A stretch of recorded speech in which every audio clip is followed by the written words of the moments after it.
மயிலோட சுயரூபம் சீக்கிரமே பாண்டியனோட ஒட்டுமொத்த குடும்பத்துக்கும் தெரிய மயிலை வீட்டை விட்டு வெளியே துரத்துனா ரொம்பவே நல்லா இருக்கும் அப்படின்னு நினைக்கிறவங்க இந்த வீடியோக்கு லைக் பண்ணி தெரிவிங்க அன்பு உறவுகளே. ஆர்வ கோளாறில் மயிலை தன்னை பற்றி உளறிடுறாங்க. இங்கே இந்த மாதிரி 2015 நான் 10 படிக்கும்போது தான் அந்த படத்துக்கு நான் போனேன் அப்படின்னு சொல்லிட்டு சொல்லும்போது இங்கே மீனா இருந்துக்கிட்டு, அப்போது உங்களுக்கு இப்போ வயசு 30 அப்படின்னு சொல்லிட்டு கேட்கவும் இங்கே மயில் அப்படியே பதட்டப்பட ஆரம்பிச்சிடுறாங்க. இல்லை இல்லை, நான் மாற்றி சொல்லிட்டேன், 5ஆம் வகுப்பு படிக்கும்போது தான் நான் அந்த தேட்டருக்கு படம் பார்க்க போனேன் அப்படின்னு சொல்லிட்டு மாற்றி மாற்றி ஒரு மாதிரி பேசுகிறாங்க. இதெல்லாம் நோட் பண்ண சரவணனுக்கு பயங்கர சந்தேகமாயிடுது. எதுக்காக இவ்வளோ பதட்டப்படணும், இது ஒரு சின்ன விஷயமாச்சே, அப்போது இதில் ஏதோ இருக்குது, இவளோட வயசு அதிகமாக இருக்குமோ அப்படின்னு சொல்லிட்டு நம்ம சரவணன் பார்த்திங்கன்னா சந்தேகப்பட ஆரம்பிச்சிடாரு. மயிலுக்கிட்டேயுமே போயிட்டு உன்னோட ஆதார் கார்டு கொடு அப்படின்னு சொல்லிட்டு கேட்கவுமே இங்கே மயிலுக்கு இன்னமும் பயம் வந்துடுது. எதுக்காக இவர் சடனாக இப்படி ஆதார் கார்டு கேட்குறாரு, அவருக்கு ஏதோ சந்தேகம் வந்துருச்சு போல், அதனால தான் இப்படி கேட்குறாரு அப்படின்னு சொல்லிட்டு மயில் எனக்கு ரொம்ப வேலை இருக்குது, நான் அப்புறமேட்டு எடுத்து தரேன் அப்படின்னு சொல்லிடுறாங்க. அப்புறம் பார்த்திங்கன்னா நம்ம சரவணனுமே பார்த்திங்கன்னா கடைக்கு கிளம்பி போயிடுறாங்க.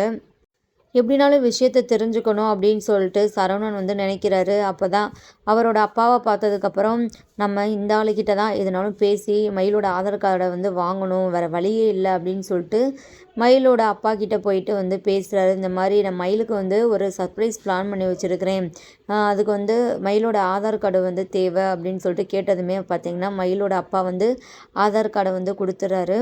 அதை பார்த்ததுக்கப்புறம் சரவணனுக்கு மிகப்பெரிய அதிர்ச்சியாக இருக்குது. மயிலுக்கு தன்னை விட வயசு அதிகம் அப்படின்னு சொல்லிட்டு நம்ம சரவணன் உண்மையை தெரிஞ்சுக்கிறாரு. பயங்கர கோவத்தில் இருக்கிறாரு. அதோடையே வீட்டுக்கு போகிறாரு. மயில்கிட்ட பேசுகிறாங்க. இங்கே பாரு, உண்மையை சொல்லு, உனக்கு வயசு இப்போ என்ன ஆகுது அப்படின்னு சொல்லிட்டு கேட்குறாங்க. என்னங்க கேள்வி, ஏன் உங்களுக்கு தெரியாதா அப்படின்னு கேட்குறாங்க. தெரியாதனால தான் உங்ககிட்ட கேட்குறேன் அப்படின்னு ரொம்பவே கோவத்தோடு கேட்குறாங்க. இதுக்காகலாம் எதுக்குங்க கோவப்படுறீங்க அப்படின்னு சொல்லிட்டு மயில் இருந்துக்கிட்டு கேட்குறாங்க. அடித்து வாயை மூடு, உங்ககிட்ட பேசுகிறதுக்கே எனக்கு ரொம்பவே அசிங்கமாக தான் இருக்குது, எல்லா விஷயத்துலையும் இப்படி போய் சொல்லியிருக்கிறேன், இது மட்டும் வீட்டுக்கு தெரிஞ்சுன்னா என்ன ஆகும் தெரியுமா, உன்னை கழுத்தை பிடிச்சி வீட்டை விட்டு வெளியே அனுப்பிடுவாங்க அப்படின்னு சொல்கிறாங்க. மயில் இருந்துக்கிட்டு நீங்கள் சும்மா சும்மா என் மேலே எல்லா பழியும் தூக்கி போட்டுட்டு இருக்காதீங்க, அப்படி என்ன நான் எல்லா விஷயத்துலையும் பொய் சொன்னேன், ஏதோ அந்த ஒரு படிப்பு விஷயத்தில் நான் பொய் சொன்னது உண்மைதான், ஆனால் எல்லா விஷயத்துலையும் நான் பொய்யெல்லாம் சொல்லலை அப்படின்னு சொல்லிட்டு மயில் அப்படியே நாடகம் ஆடுறாங்க. இங்கே சரவணன் இருந்துக்கிட்டு மயில் அடிக்க போகிறாங்க. இங்கே பாரு, இனியும் நீ பொய் சொல்லிகிட்டு இருந்தேன்னா உனக்கு அவ்வளோதான், என் கையாலேயே நீ அடி வாங்கி செத்து போயிடுவ நினச்சிக்கோ அப்படின்னு சொல்கிறாங்க. ஏன் இப்படிலாம் பேசுகிறீங்க அப்படின்னு சொல்லிட்டு மயில் இருந்துக்கிட்டு நீலி கண்ணீர் வடிக்கிறாங்க. அடித்து வாயை மூடு, உங்ககிட்ட பேசுகிறதுக்கே எனக்கு ரொம்பவே அசிங்கமாகவும் அருவறுப்பாகவும் இருக்குது, இதோ இந்த இருக்குது பாரு உன்னோட ஆதார் கார்டு, இதில் உன்னோட டேட் ஆஃப் பர்த் எல்லாமும் இருக்குது, என்னை விட நீ வயசில் மூத்தவ, என்ன இவ்வளோ பெரிய உண்மையவே நீ மறைச்சிருக்கேல, இன்னும் எத்தனை உண்மையை தான் நீங்கள் மறைச்சி வச்சுருப்பீங்க, பொய் மேலே பொய்யா சொல்லியிருக்கிறீங்க உங்கள் மொத்த குடும்பமும், இந்த விஷயத்தை நான் அப்படியே விடுவேன்னு சொல்லிட்டு நீ நினைக்காத, இப்போவே எல்லாருக்கிட்டேயுமே போயிட்டு உன்னோட உண்மையான சுயரூபத்தை நான் வெளியே கொண்டு வரேன் அப்படின்னு சொல்லிட்டு சரவணன் வேகமாக கோவத்தோட வெளியே போகிறாரு. எங்கள் மயில் சரவணன் பின்னாடியே கெஞ்சிட்டு போகிறாங்க. தயவு செஞ்சு ப்ளீஸ்ங்க இந்த விஷயத்த நீங்கள் யாருக்கிட்டையுமே சொல்லாதீங்க, ஏதோ நான் மறைச்சது தப்பு தான், எனக்கு உங்களை கல்யாணம் பண்ணிக்கணும் அப்படின்னு சொல்லிட்டு நான் ரொம்பவே ஆசைப்பட்டேன், எனக்கு உங்களை ரொம்பவே பிடிச்சிருந்ததுங்க, உங்களையும் உங்கள் குடும்பத்தையும், அதனால தாங்க நான் இந்த மாதிரிலாம் ஒரு சின்ன சின்ன விஷயத்தில் போய் சொல்லிட்டேன் அப்படின்னு சொல்லிட்டு சொல்கிறாங்க. உடனே சரவணன் இருந்தபடி என்ன சின்ன சின்ன விஷயமா, நீ சொன்னதெல்லாம் சின்ன சின்ன விஷயத்தில் தான் நீ பொய் சொன்னியா, எல்லாமும் பெரிய பெரிய விஷயத்தில் தான் நீ பொய் சொல்லியிருக்கிற, எந்தெந்த விஷயத்துலலாம் பொய் சொல்லக்கூடாதோ அது எல்லாத்துலேயுமே நீ பொய் சொல்லியிருக்கிற, உன்னை நான் ஒருபோதும் ஏற்றுக்கவே மாட்டேன், நீ வா எல்லாருக்கிட்டேயும் நான் உண்மையை சொல்கிறேன் அப்படின்னு சொல்லிட்டு மயிலை கையை பிடிச்சி சரவணன் தரன்னு இழுத்துட்டு போகிறாங்க. மயில் ரொம்பவே கதறாங்க. சரவணன் நடு ஹாலில் நின்றுக்கிட்டு பார்த்தீங்கன்னா எல்லாருமே கூப்பிட்றாங்க, அப்பா அம்மா எங்கே இருக்கிறீங்க, சீக்கிரமே வாங்க அப்படின்னு சொல்லிட்டு இங்கே ராஜி அப்புறம் மீனா எல்லாருமே இருக்கிறாங்க. எல்லாருமே கூப்பிட்றாங்க. ஏன் இந்த சரவணன் கத்துறான் அப்படின்னு சொல்லிட்டு இங்கே கோமதி அப்புறம் பாண்டியனுமே வராங்க.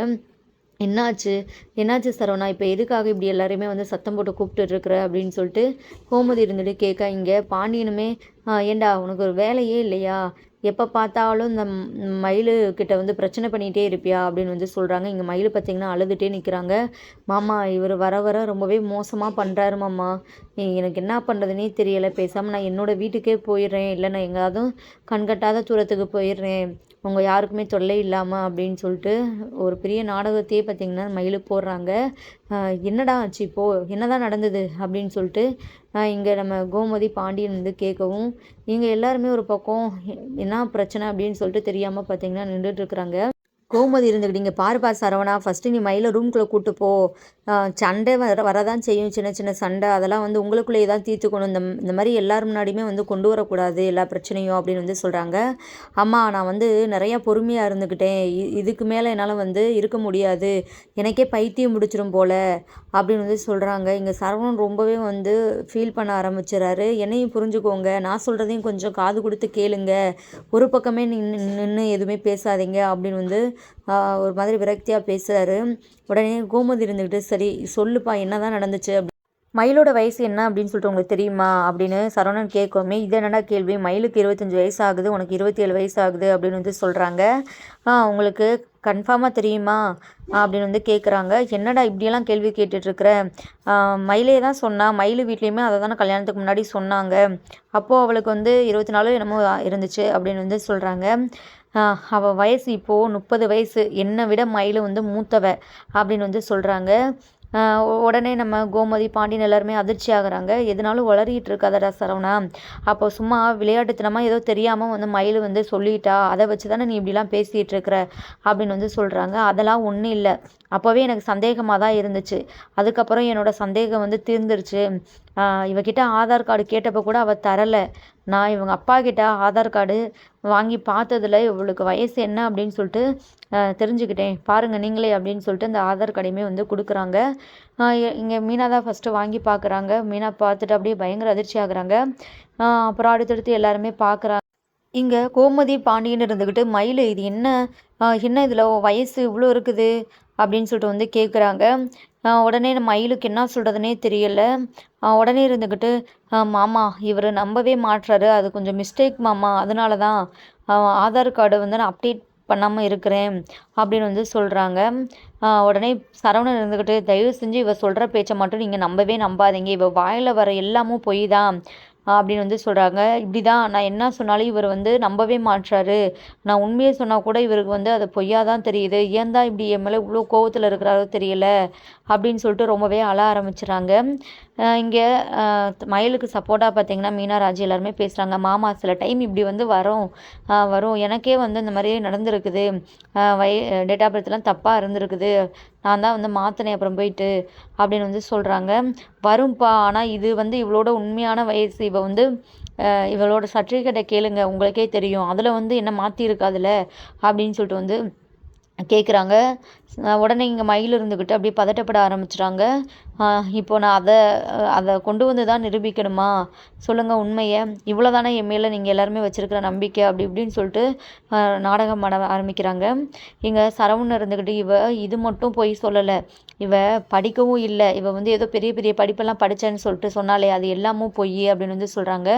உடனே மயில் இருந்துக்கிட்டு, ஏமாம்மா இப்படிலாம் என் மேலே வந்து அபாண்டமாக பழிய தூக்கி போடுறீங்க, உங்களுக்கு என்னை பிடிக்காதனால இப்படிலாம் வந்து நீங்கள் என்னை வந்து எல்லாருக்கிட்டேயுமே வந்து அசிங்கம்லாம் படுத்தக்கூடாது அப்படின்னு வந்து சொல்கிறாங்க. இங்கே பாரு, வாயை திறந்தேன்னா உனக்கு அவ்வளோதான், மரியாதை கெட்டுடும், சி எப்படி இப்படிலாம் இருக்கிற, உன்னை பார்க்க பார்க்க எனக்கு வந்து அவ்வளோ வெறுப்பாக இருக்குது அப்படின்னு சொல்லிட்டு அடிக்கிறதுக்காக போகிறாங்க. உடனே பாண்டியன் இருந்துக்கிட்டு, சரவணா அப்படின்னு சொல்லிட்டு நம்ம சரவணன் கையை வந்து பாண்டியன் பிடிச்சிட்டு, இங்கே சரவணன் கன்னத்தில் பலர்னு ஒரு அறைய விட்டாங்க. எங்கள் முன்னாடியே வந்து ஒரு பொண்ணை அடிக்க போகிறேன்னா என்னடா, சொல்லு, இப்படி தான் உன்னை நான் சொல்லி கொடுத்து வளர்த்தனா அப்படின்னு சொல்லிட்டு வந்து கேட்குறாங்க.